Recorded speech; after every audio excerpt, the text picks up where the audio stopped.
welcome back, guys, to King Street Hello. today. How are y'all? Good. I hope you are. I'm doing all right. It's good to see you guys. We have some great questions this week. Good batch of questions. Ooh, So there's some pretty incredible things in the Bible. Pretty incredible stuff. There's giant fish. There's like the world being made. There's 5,000 people getting fed all at once. There's seas that part. How do we know that all of the things that happened in the Bible really happened? Very good. So when you read the Bible, we read it in a different way than we read a novel. So if you were to read, what's your book? Maybe Moby Dick or The Great Gatsby or a James Patterson book or Michael Chabon or whatever your favorite author, Todd Conroy. You read The Prince of Tides differently than you would read the Bible. Or you read the newspaper. I have the newspaper right here. You read the newspaper differently than you would read the Bible. Yes, you can read the Bible for facts, but it's not just facts. The Bible, you have to read, in my opinion, through a lens of faith. We have to come to this work open to understanding how this book is going to change us every time we come to it. And it's going to change us in a different way depending upon what we need when we hear that word. So I think the Bible, all of these stories are amazing, but we have to read them through a lens of faith. So it's more about what does the Bible do to us when we read it, is what you're saying. Yeah. Yeah, that's a really good put it, Pastor. I like that. Yeah. Having read the Bible my whole life and then going and seeing the places that are in the Bible, it just refuels the way I read the Bible. That's right. You know, Rusty Patterson did the Children of God moment on Monday, and he said, he reminded us that when we were in Israel, we had a communion service at the Mount where Jesus preached the Sermon on the Mount. And when you see the place, then the story becomes real in a different way when you read the stories.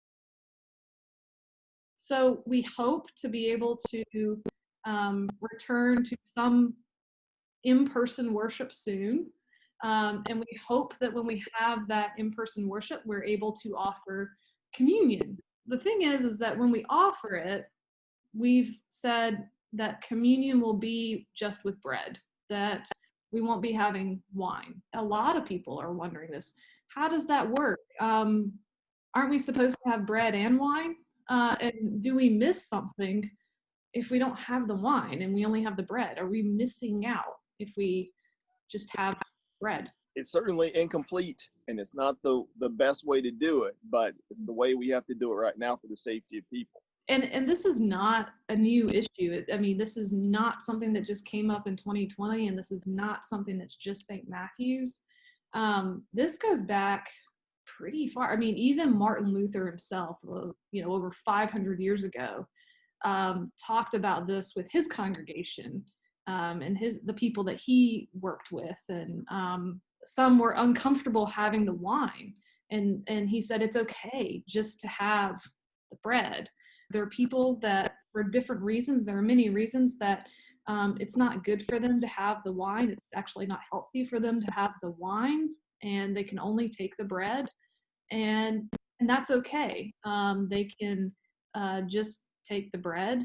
And even our church, our bigger church that we're a part of, the ELCA, has written about this in a handy little book called Use and Means of Grace, and support that if you just have bread or just have wine, one or the other and not both, Jesus still shows up. Jesus is still completely there. Jesus still shows up. And Pastor and I didn't just make this up. This has been going on for hundreds and hundreds of years. We do look forward to the day when we can bring back bread and wine. So there you go. Because those wafers by themselves, they're not good.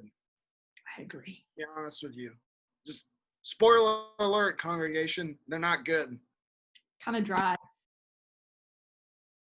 Any tips on wearing these masks a lot? I mean, we're going to have to keep on wearing them. Any tips? Because they can get uncomfortable. What do you guys suggest on? I suggest grow a beard and a mustache, and then like me, and then you just comb it down in front and make your own like organic mask.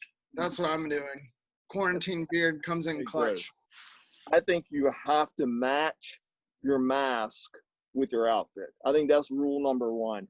And you monogram escape on it so people know to get out of your way, right? No, this isn't a monogram. A lot of people think that this is Elizabeth Stelling Christian. I'm a huge fan. That's really what that stands for. Yeah, it's kind of tough. It kind of fogs up your glasses. But I suggest masks you can keep washing. It's very good to keep washing your mask. It also helps it smell nice. I'm home alone, so I'm going to take this off now.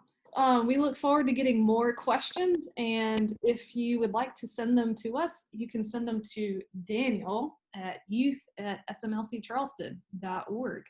And we'll look forward to getting all those questions and seeing what we could do in terms of answers. Thank y'all for being here, and till next week.